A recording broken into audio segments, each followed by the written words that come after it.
कहा जाता है कि किसी भी माता पिता के लिए उनकी संतान ही उनके अंतिम संस्कार की सबसे बड़ी हकदार और जिम्मेदार होती है। लेकिन आज के इस कलयुग में हम आपको एक ऐसी घटना बताने जा रहे हैं जो इंसानियत को शर्मसार कर देने वाली है। तस्वीरों में दिखाई दे रही ये महिला वीडियो कॉल पर अपने पिता के अंतिम संस्कार का लाइव दृश्य देख रही है। इस पूरी घटना की कहानी आपको फ्रेम दर फ्रेम बताते हैं। जिनकी चिता सजाई जा रही है उनका नाम शिवचरण गुप्ता है। वो मूल रूप से महाराष्ट्र के कपड़ा व्यापारी थे। उनकी 3 बेटियां हैं जो देश के अलग अलग हिस्सों में रहती हैं। कारोबार में भारी नुकसान होने के बाद उन्होंने और उनकी पत्नी ने बेटियों के साथ रहने की बजाय हरियाणा के सोनीपत स्थित समाज कल्याण शिक्षा समिति वृद्धाश्रम में रहने का फैसला किया। वो 1 बजे मैं उठाऊं बाथरूम के लिए, तो वो ये देख रहे थे, अपना आवाज बुझ नहीं थी, वैसे जैसे फोटो फट देख रहे थे या किसी को फोन किया हो। तो मैं आ गया, यहाँ लेट गया। 2 मिनट के बाद ये उठे हैं या 5-10 मिनट हो गए जब मुझे लेटे, ये इस बेड पे आए हैं। इस बेड पे से फिर ये बाहर खड़े हो गए हैं। इधर से अंदर से वो निकला है कोई, वो लाला जी बारी से। वो कहते हैं 1-1:30 बजे का टाइम, तो मुझे ध्यान नहीं है, 1-1:30 बजे यहाँ खड़े हुए थे जो बाथरूम के लिए गए होंगे। उसके बाद ये वहाँ कहीं गिरे हैं एकदम से, तो एक आवाज़ आई है, ये सोए हुए थे, ये आए हुए हैं। ये उठ के गया और मैंने उसको लक्की को उठाया। मैं भाई ये क्या है, ये तो ख़त्म है। जब उठाया उसको तो हाथ नाड़ी नूड़ी चल रही होगी, उसको यहाँ ले आए तो बेड लेटाने लगे। कहता ही खत्म हो गया है। मैं खत्म हो गया तो बेड पे लेटाते नहीं, नीचे इसको रखो।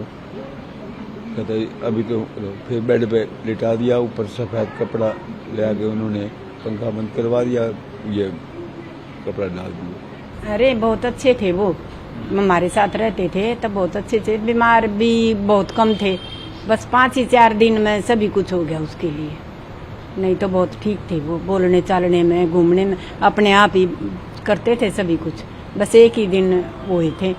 और ले तो हर रोज गए थे अस्पताल में आनंद से, तो फिर नहीं आराम लगा। डॉक्टर भी बोले भाई बहुत गंभीर है, इसके परिवार को बुला लो। परिवार के पास फोन किया था उन्होंने, आनंद ने। वो बोली कि हम तो नहीं आ सकते, फोटो दिखा दो हमको। फिर दाह संस्कार के लिए भी कराया था। रात के 3:30 बजे ही के करीब गुजरा था ये, तो तब भी हम भी जग रहे थे। तो जब फिर आनंद बताने के बाद जब उसने फोन किया तो बोले कि दाह संस्कार कर दो इसका, हम तो फोटो में ही देख लेते हैं। वृद्धाश्रम के अनुसार उनकी पत्नी का निधन लगभग 2 साल पहले हो चुका था। इसके बाद शिवचरण गुप्ता इसी वृद्धाश्रम में रह रहे थे। जब शिवचरण गुप्ता का निधन हुआ तो उनकी जीवन काल की इच्छा के अनुसार उनके नेत्रदान की प्रक्रिया पूरी की गई। बेटियों से बातचीत के बाद परिवार ने नेत्रदान के लिए सहमति दी। दिल्ली के एक नेत्र अस्पताल की सहायता से नेत्रदान कराया गया और उसके बाद उनका अंतिम संस्कार किया गया।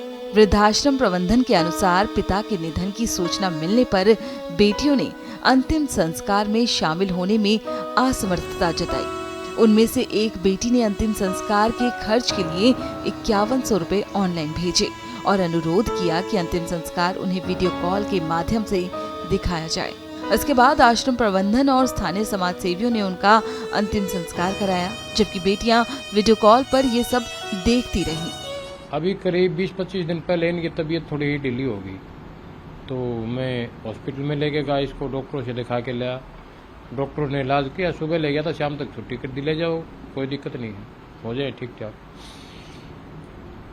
मैंने उस टाइम इनकी दोनों बेटियों के पास फ़ोन किया कि बेटा ऐसी ऐसी बात है, आप मतलब अगर मिलना चाहें या मतलब आना चाहें तो आ सकते हैं। उन्होंने कहा कि ठीक है अंकल, देखते हैं, बुकिंग कराएंगे आने की और आते हैं। फिर मेरे को पता लगा जैसे उनकी अपने पापा से बात होती रहती है बिटिया की, दोनों तीनों की। तो इन्होंने कहा कि बेटा अभी आने की ज़रूरत नहीं है। हमारे जो बुजुर्ग थे उन्होंने कहा कि बेटा अभी आने की ज़रूरत नहीं, मैं ठीक हूँ। थे भी ठीक, कोई ऐसी बात नहीं है। कुदरती 3 तारीख को इनको मैं जब सुबह आया तो बोला बेटा पेट में गड़बड़ है कुछ। मैं फिर इनको उठा के गाड़ी में लेके गया और हॉस्पिटल में चेकअप कराया। चेकअप कराने के बाद इन्होंने डॉक्टरों ने कहा कि ठीक है, ऐसी कोई बात नहीं। आ गया मैं लेके शाम तक। आने के बाद 3 तारीख की शाम को मैं लेके आया था। उसी रात 3:30 बजे वो ख़त्म हो गया। मैंने 3:30 बजे यहाँ से जो स्टाफ है हमारा आश्रम का, उन्होंने मेरे पास फ़ोन किया कि जी ये तो गुजर गए। उसके बाद मैंने बेटियों के बाद फिर फ़ोन किया कि बेटा आपके पिताजी गुजर गए हैं और आप आना चाहो तो आ जाओ, क्योंकि अब तो लास्ट समय हो गया इनका। तो उन्होंने फिर बातचीत करके कहा कि अंकल हम आएंगे तो हमारा कम से कम 1.5 दिन लग जाएगा, तो आप इसका अंतिम संस्कार कर दो। उन्होंने मेरे पास 5100 रुपये भी भेज दिए कि ये अंतिम संस्कार में लगा दी। हाँ ठीक है। उसके अंतिम संस्कार को जब हम लेकर गए तो जो हमारे साथ शहर के समाज सेवी थे उन्होंने ही सारा सामान तैयार कर रखा था। मतलब 5100 रुपये मेरे पास नुकान शेफ रह गया। तो मैंने सोचा है 5100 रुपये जो उन्होंने दिया था ये तो अंतिम संस्कार के लिए दिया था, और अंतिम संस्कार में जो हमारे शहर के समाज सेवी हैं, जो हमारे मित्र हैं, उन्होंने सारा बंदोबस्त कर दिया। फिर मैंने उस बिटिया के पास फ़ोन किया कि बेटा जो तुमने 5100 रुपये दिए थे वो मैं इस काम में नहीं लगा पाया, क्योंकि हमारे यहाँ के जो समाज सेवी थे और हमारे मित्र थे उन्होंने सारा बंदोबस्त कर रखा था, और ये पैसा दिया था तुमने अंतिम संस्कार के लिए, तो ये पैसा मैं नहीं रख पाऊंगा, क्योंकि वैसे दान में दिया होता तो मैं पैसा रख लेता, मगर ये पैसा था अंतिम संस्कार का। तो मैंने वो 5100 रुपये उनको वापस कर दिए। उसके बाद उन्होंने कहा कि ठीक है अंकल, मतलब आप जब इसका दाह संस्कार करो तो उस टाइम मेरे को वीडियो दिखा देना। तो मैंने वो भी किया, भाई वीडियो है दिखा दिया, कोई दिक्कत नहीं। वीडियो दिखा दी तो वीडियो से नेपाल वाली बेटी है जो बड़ी, उनसे बातचीत हुई थी। तो उन्होंने कहा ठीक है अंकल कोई बात नहीं, अब कितना टाइम लग जाएगा। वहाँ बेटा टाइम तो भी मानो 15-20 मिनट लगेगा, क्योंकि देखिए कुछ परिवारों में स्थिति ऐसी होती है कि उनके मतलब रूल भी ऐसे होते हैं कि भी जब तक चिता थोड़ी ठंडी ना हो जाए, जब तक नहाना धोना खाना पानी कुछ नहीं कर सकते। तो कोई बात नहीं, मतलब उन्होंने जो पूछा मैंने बताता रहा। उसके बाद कुदरती जैसे मेरे आश्रम को 37 साल हो चुके हैं। 1990 में मैंने इसको स्टार्ट किया था, और होते होते मतलब कि जब जैसे हमारे शहर की मीडिया है, हम और भी काम करते हैं, जैसे रोडों से लावारिशों को उठाना, अंगदान सीटदान का, तो इसकी हाँ आंखें भी डोनेट हुई हैं। ये बुजुर्ग की आंखें डोनेट हुई है। इनके परिवार ने बोल दिया था कि उसकी आंखें दान करा देना।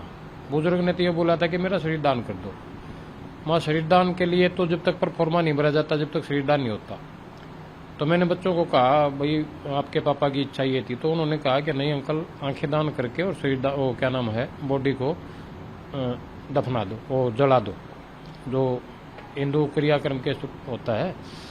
तो हमने कर दिया, और वो जो था सारा प्रोग्राम था वो सारा कैच करके उन बेटियों को भेज दिया। ये था मामला। इससे ज़्यादा तो फिर आगे बढ़ता गया। जो मीडिया वाले थे हमारे साथ में, जब मैं उनको वीडियो कॉल करके दिखा रहा था, तो वीडियो कॉल करते करते मेरे पीछे आपके जो मीडिया वाले थे वो रिकॉर्डिंग कर रहे थे, फिल्म बना रहे थे, क्योंकि जो चली थी। और उसी हिसाब से फिर मतलब ये बात बढ़ती यहाँ तक पहुँच गई भाई 3 बेटियों में से कोई सी भी नहीं है। दूसरा ये कि ये बेटियों के पास क्यों नहीं रहा।